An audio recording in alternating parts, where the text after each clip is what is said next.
कैसे हैं आप लोग? आप लोगों का बहुत बहुत स्वागत है मेरे YouTube चैनल रंग बिरंगी दुनिया विथ आशुतोष सर। मैं आशुतोष मिश्रा आप लोगों का स्वागत करता हूँ। पॉलिटी का, जैसा कि आपसे बात हुई थी, पॉलिटी शुरू हो गया था। इंट्रोडक्शन, पॉलिटी के कुछ हिस्सों में इंट्रोडक्शन भी शुरू हो गया था। तो ये जो हम पॉलिटी कवर करने जा रहे हैं, इसमें आपका पॉलिटी का पूरा प्रीलिम्स का सेक्शन कवर होगा और मेंस का। यहाँ से आप पॉलिटी का पूरा प्रीलिम्स का और मेंस का सेक्शन यहाँ से आप बहुत आराम से कवर कर सकते हैं। साथ साथ हम पढ़ाते समय आपको ऑब्जेक्टिव क्वेश्चंस भी कराते रहेंगे। वो ऑब्जेक्टिव क्वेश्चन जो प्रीवियस ईयर्स के आए हुए हैं, और इनके साथ साथ आपको मेंस का आंसर राइटिंग के लिए एक एक क्वेश्चन भी देंगे। आप लिख के उसको कमेंट में सबमिट करिएगा, जिसे हम चेक करेंगे। ठीक है, तो हम शुरू करते हैं। अभी मैं आपको आराम से बैठ के पढ़ाता हुआ देख रहा हूँ। आपको लग रहा होगा कि शायद सर ने अभी तक बोर्ड का प्रयोग क्यों नहीं किया है। तो बोर्ड का हम प्रयोग करेंगे, लेकिन अभी क्या है, मैं आपको कुछ अंडरस्टैंडिंग डेवलप कराऊंगा।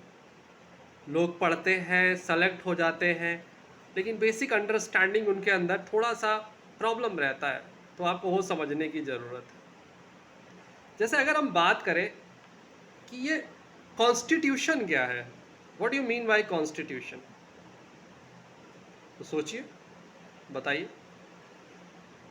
चलिए मैं ही बता। Actually constitution is a basic, fundamental and organic law of any country. What is constitution? Constitution is basic, fundamental and organic law of any country. अभी बेसिक का क्या मतलब है, फंडामेंटल का क्या मतलब है, और ऑर्गेनिक का क्या मतलब है, यहां पे ये बात समझना बड़ा जरूरी है। बेसिक लॉज का क्या मतलब है भाई? बेसिक लॉज का मतलब क्या है? ऐसे लॉज जिन पे फर्दर आने वाले सभी लॉज बेस हो, वो बेसिक लॉज है, वो फंडामेंटल है। अब जितने भी लॉज बन रहे हैं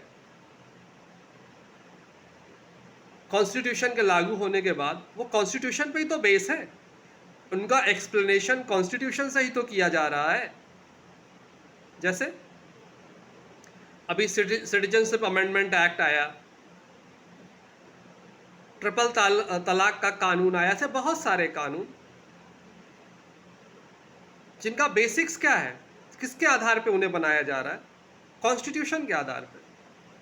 कुछ लोग कहते हैं भाई कि ये कॉन्स्टिट्यूशनल लॉ नहीं है, कॉन्स्टिट्यूशन से अलग है, कॉन्स्टिट्यूशन से अलग है, कहते रहते हैं। तो भाई वो कंपैरिजन कहाँ से कर रहे हैं? वो कॉन्स्टिट्यूशन से ही तो कंपैरिजन कर रहे हैं। तो क्या कह सकते हैं? Our constitution is the mother of all the laws in country. जो कॉन्स्टिट्यूशन है वो ऐसा लॉ है जो सभी लॉज का मदर है। अच्छा, अभी एक सवाल यहाँ बड़ा अच्छा उठता है, सोच के बताइएगा। आपसे बचपन में बहुत सारे सवाल पूछे जाते थे। एक सवाल बड़ा कॉमन होता था कि मुर्गी आई पहले या अंडा आया पहले, पूछते थे ना? बताइए, आपसे ये सवाल पूछा जाता था कि भैया बताइए, पहले मुर्गी आई या अंडा आया? चलिए इसको और थोड़ा आसान कर देते हैं कि क्या किसी का बच्चा, किसी महिला का बच्चा उससे उम्र में बड़ा हो सकता है? बताइए।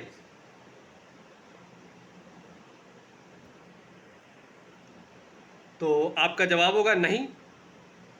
बिल्कुल यही जवाब होगा कि नहीं, ऐसा कैसे हो सकता है, ऐसा आप कैसे बोल दे रहे हैं सर। बिल्कुल सही जवाब है आपका। लेकिन वो ऐसी स्थिति में सही है कि जब वो बच्चा डायरेक्टली अपनी माँ से आया हो। लेकिन अच्छा, कोई लोग हर्ट मत होना, मैंने ऐसे एक एग्जांपल लिया है, इसे अन्यथा मत लीजिएगा। लेकिन अगर वो बच्चा उस महिला की शादी से पहले का ही, अर्थात महिला ने उस बच्चे को अडॉप्ट किया हो, तो क्या होगा भाई? तो हो सकता है उस बच्चे की उम्र माँ से ज़्यादा हो। भाई मान लो कोई महिला अपने से बड़े उम्र के बच्चे से, बड़े उम्र के आदमी से शादी करती है, तो हो सकता है उसका बच्चा उस औरत से बड़ा हो। तो भारतीय इंडियन लॉज में भी ऐसा है।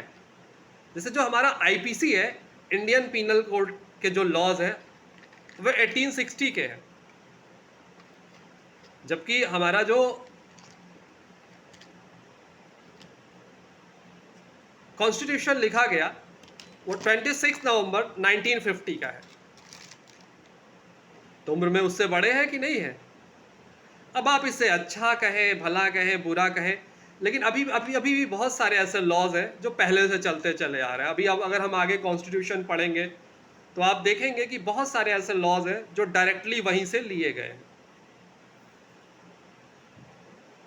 ठीक है, तो कॉन्स्टिट्यूशन समझ में आया क्या है? कॉन्स्टिट्यूशन क्या है भाई?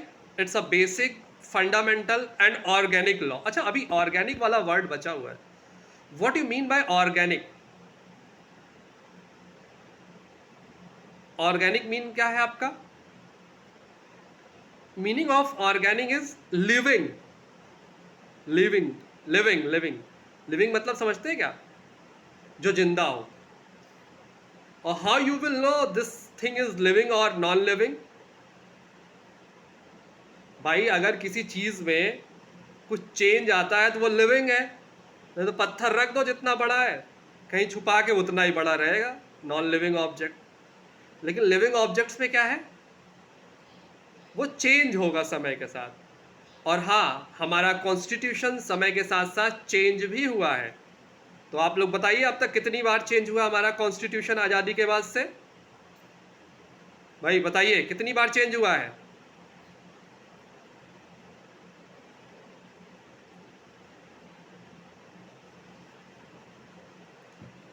तो कॉन्स्टिट्यूशन हमारा लगभग 104 बार, 104 टाइम्स चेंज हुआ है।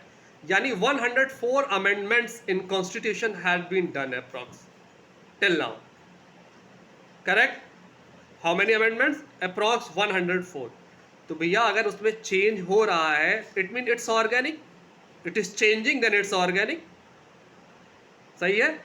बात समझ में आ रहा है ना? कुछ भी ऊपर तो नहीं जा रहा। बेसिक, फंडामेंटल का मतलब क्या है कि all the laws should be based on this law, that is constitution. And what you mean by organic? Organic